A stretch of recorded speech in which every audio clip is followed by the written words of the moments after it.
நாம் அன்பு உள்ளங்களே அனைவருக்கும் வணக்கம். நாம் பெரிய புராணத்தை பார்த்து கொண்டிருக்கிறோம். இந்த பெரிய புராணத்திலேயே நமினந்தி அடிகள் பற்றி நாம் பகிர்ந்து கொண்டிருக்கின்றோம். அந்த நமினந்தி அடிகள் ஏமப்பேரூரில் பிறந்தவர். திருவாரூருக்கு வந்து அந்த தியாகேசன் சந்நிதியை எல்லாம் சுத்தம் பண்ணிவிட்டு பக்கத்தில் இருக்கும் திருமதில் சுவரை தென்மேற்கு சுவரை ஒட்டி இருக்கும் இந்த அறநெறி கோவிலில் அந்த சிவபெருமானுக்கு விளக்கு இல்லாமல் இருப்பதைக் கண்டு விளக்கேற்ற சமணமதர் வீட்டில் போய் கேட்கின்றார். அவர்கள் உன்னுடைய கடவுளுக்கு விளக்குதற்கு அவர்தான் கையில் ஏந்தி கொண்டிருக்கிறாரே பெரிய அக்னி சட்டி என்று சொல்லிடுறார்கள். அப்படி கேட்ட உடனே அவர் வேணுமானால் குளத்து தண்ணியை எடுத்து விளக்கேற்று எரியும் அப்படின்னு சொல்லிடுறாங்க. கிண்டலாக சொல்கிறாங்க. இவர் உடனே வந்து சிவபெருமானிடம் வருந்தி அழுது தொழுது போகிறார். வானில் ஒரு சத்தம் கேட்கிறது, குளத்து தண்ணீரில் விளக்கு ஏற்று என்று. அவரும் அங்கிருக்கும் அகல்களை எல்லாம் எடுத்து கழுவி குளத்து தண்ணீரை விட்டு விளக்கேற்றுகிறார். ஏற்ற அத்தனை விளக்குகளும் சிவஜோதியாக எரிகின்றது. உடனே அவர் என்ன செய்கிறார், மீண்டும் இரவு வெகு நேரம் வரை எரிக்கின்றார். விளக்கேற்றி கோபுரம் வரை ஏற்றுகின்றார். அங்குள்ள மக்கள் எல்லாம் வந்து பார்க்கிறார்கள். என்ன இது, என்ன அதிசயம், குளத்து தண்ணீரில் விளக்கு எரிகிறதே என்று மிக்க மகிழ்ச்சி அடைகிறார்கள். பின்னர் அந்த சமண மதத்தில் வந்தவர்களும் வெட்கப்பட்டு போய்விடுகிறார்கள், இதுவல்லவோ தெய்வம் என்று. பின்னர் அதேபடி தினமும் செய்கிறார். தினமும் தன் வீட்டு வேலைகளை, வயல் வேலைகளை முடித்துவிட்டு தன் பூஜைகளை வீட்டில் முடித்துவிட்டு வந்து இந்த திருவாரூர் அறநெறி கோயிலில் தினமும் குளத்து நீரில் விளக்கேற்றி வெளிச்சம் உண்டாக்குகிறார். இது தொடர்ந்து நடைபெறுகிறது. இவ்வாறு நடைபெறும் பொழுது ஒரு நாள் எப்பொழுதும் இந்த திருவாரூர் தேவர் அந்த தியாகேசர் மணலி என்ற ஊருக்கு எழுந்தருள்வார் திருவிழா காலத்தில். அதே போல் ஒரு திருவிழாவுக்கு இந்த மன்னன் தான் அத்தனை உனக்குத்தான் என்று கொடுத்து விட்டானே, நீயே செய், இந்த கோயில் பொறுப்பு முழுவதையும் நீயே ஏற்றுச்சே, அரண்மனையிலிருந்து அத்தனையும் வரும் என்று சொல்லிவிட்டார். அதுபோல் அரண்மனையிலிருந்து நிறைய பொருள்கள் கொடுக்க இவர் செய்து கொண்டே இருக்கிறார். இந்த திருவிழாவுக்கும் அப்படியே செய்தார்கள். இவர் சரி என்ற திருவிழாவை செய்து கொண்டிருக்கின்ற பொழுது திருவிழாவில் கூட்டம், அந்த எல்லோரும் இடித்து புடைத்து கொண்டு வந்து அந்த சாமி தரிசனம் பண்ணுகிறார்கள். இவரும் எல்லா சாமி தரிசனம் முடிந்த பிறகு திருவாரூர் அந்த தேவரை திருவாரூரில் கொண்டு வந்து விட்ட பிறகு வீட்டிற்கு வருகிறார், ஏமப்பேரூருக்கு.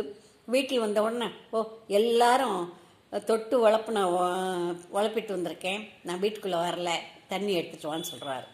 ஆனால் அந்த மணலை முழுக்கும் அந்த சப்பரத்தை கூடவே கூட்டிகிட்டு சுற்றி ஊர் முழுக்கும் சப்பரம் சுற்றி வந்ததுனால இவருக்கு ரொம்ப டயர்டாக இருக்குது, ரொம்ப அழுப்பாக இருக்கும். அப்படியே திண்ணியில் படுத்தவர் உறங்கிடுறாரு. உறங்குனா மனைவி வந்து எழுப்பி பார்க்குறாங்க, எந்திரிக்க கூட இல்லை, அப்படி உறங்குறாரு. பிறகு இவர் உறங்கும்போது அவர் கனவுல வந்து என்னது, எதற்காக ஸ்நானம் பண்ண வேண்டும், திருவாரூரில் பிறந்தவர்கள் எல்லாம் என் சிவகணங்கள், அவர்கள் புண்ணியம் பண்ணியவர்கள், அவர்களை தொட்டதனால் உனக்கு ஒன்றும் தீட்டு ஆகாது அப்படின்னு சொல்கிறாங்க. இதை நாளை காலையில் உனக்கு காட்சியாகவே காட்டுகிறேன் என்று சொன்னவுடன் விழித்து பார்க்கிறார். முழிச்சு பார்த்தோன்னே ஆஹா, சிவபெருமான் வந்து பேசிட்டாரே, நீ குளிக்க வேண்டாம்னு சொல்லிட்டாருன்னு அப்படியே போய் விளக்கேற்றி சாமி கும்பிட்றாரு. என்னங்க குளிக்கணும்னு சொன்னீங்க, அதுக்குள்ளே நீங்களாக வந்து விளக்கேற்றுறீங்களே, என்ன நானும் எழுப்பி பார்த்தேன் எந்திரிக்கல, இப்போ வந்து நீங்களாக விளக்கேற்றுறீங்களே அப்படின்னு சொல்லி அந்த அம்மா கேட்குறாங்க. கேட்ட உடனே சிவபெருமான் கனவுல வந்து எனக்கு சொன்னார், இப்படி திருவாரூர் பிறந்தவர்கள்லாம் சிவகணங்கள், அவர்களுக்காக நீ தீட்டு பார்க்க வேண்டிய அவசியம் இல்லை என்று சொல்லிவிட்டாரே, அதனால தான் நான் வந்து விளக்கேற்றினேன், நாளைக்கு காலையில் அந்த காட்சியவே காட்டுறேன்னு சொல்லியிருக்காரு, அந்த காட்சியை நான் பார்க்க போகிறேன்னு சொல்கிறார். அதே மாதிரி மறுநாள் காலையில் நல்லா தூங்கி எந்திரிச்சு குளித்து முழிட்டு கோயிலுக்கு போனால் திருவாரூருக்குள்ளே நுழையும் போதே அந்த கோயிலுக்கு வர்றவங்கெல்லாம் சிவஸ்வரூபமாகவே இருக்கிறார்கள். அனைவரும் சிவஸ்வரூபமாக இருக்கிறார்கள். என்ன இது, கோயிலுக்கு வருகிறவர்கள் எல்லாம் சிவஸ்வரூபமாக இருக்கிறார்களே, இப்படி சிவஸ்வரூபமா என்று எல்லாரையுமே கை எடுத்து எடுத்து வணங்கி வணங்கி வணங்கி அவர்களுக்கு தீபாராதனை காட்டி அனுப்புகிறார். பிரசாதம் கொடுத்து தீபாராதனை காட்டி சில மணி நேரம் அந்த காட்சியை கண்டபின் அந்த திருவாரூர் ஜனங்கள் மறுபடியும் தன்னை போலவே அவர்களுக்கு தெரியாது தாம் சிவகணங்களாக காட்சி அளிக்கிறோமோ, அந்த ஏம பேரூராருக்கு நமினந்தி அடிகளுக்கு திருவாரூர் சிவகணங்களாக காட்சி அளிக்கிறோம் என்று அவருக்கு தெரியாது, அவர்களுக்கு தெரியவில்லை. ஆனால் இவருக்கு தெரிந்தது. இவர் அந்த சிவகணங்களை வணங்கிவிட்டு பின்னர் புரிந்து கொண்டார். ஆஹா, நாம் நீ திருவாரூர் இவ்வளவு விசேஷமான ஊரா என்று புரிந்து அந்த சிவபெருமானை வணங்குவதற்கு இனிமேல் நாம் இங்கே வந்து இருந்து விடுவோம், இங்கிருந்து போய் ஏமப்பேரூருக்கு போய் வயல்களை பார்த்து கொள்வோம் என்று அன்றே வீடு பார்த்து இந்த திருவாரூருக்கு வந்து விடுகிறார். அந்த கண்ட காட்சியை அவர் கண்ணிலிருந்து மறையவே இல்லை. ஆனால் வருவோரும் போவரும் இவருக்கு சிவகணமாக ஒரு கணம் காட்சி அளித்துவிட்டு மறுபடியும் தன் உருவை அடைகிறார்கள். ஆகவே இவருக்கு இந்த திருவாரூரின் சிறப்பு பற்றி நன்று அறிந்து வைத்துட்டார்.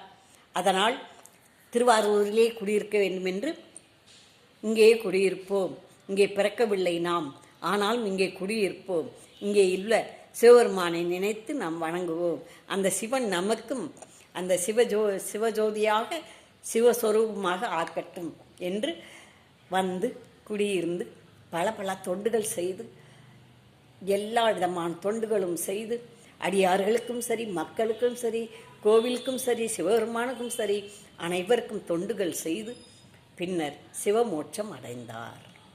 நன்றி, வணக்கம். பாருங்கள், குழந்தைகளுக்கு சொல்லுங்கள், லைக் போடுங்கள், கமெண்ட் போடுங்கள், என்னவானாலும் போடுங்கள். கமெண்ட்டுக்கு பதில் சொல்லுகிறேன் அல்லது மகிழ்ச்சி அடைகிறேன். அதனால் கமெண்ட் போடுங்கள். கேட்பவர்கள் 200க்கு மேலே 250 பேருக்கு மேலே பார்க்குறீங்க. ஆனால் நிறைய பேர் சப்ஸ்கிரைப் பண்ணாமலே பார்க்குறீங்க. சப்ஸ்கிரைப் பண்ணுங்கள், பாருங்கள், லைக் போடுங்கள். நன்றி, வணக்கம்.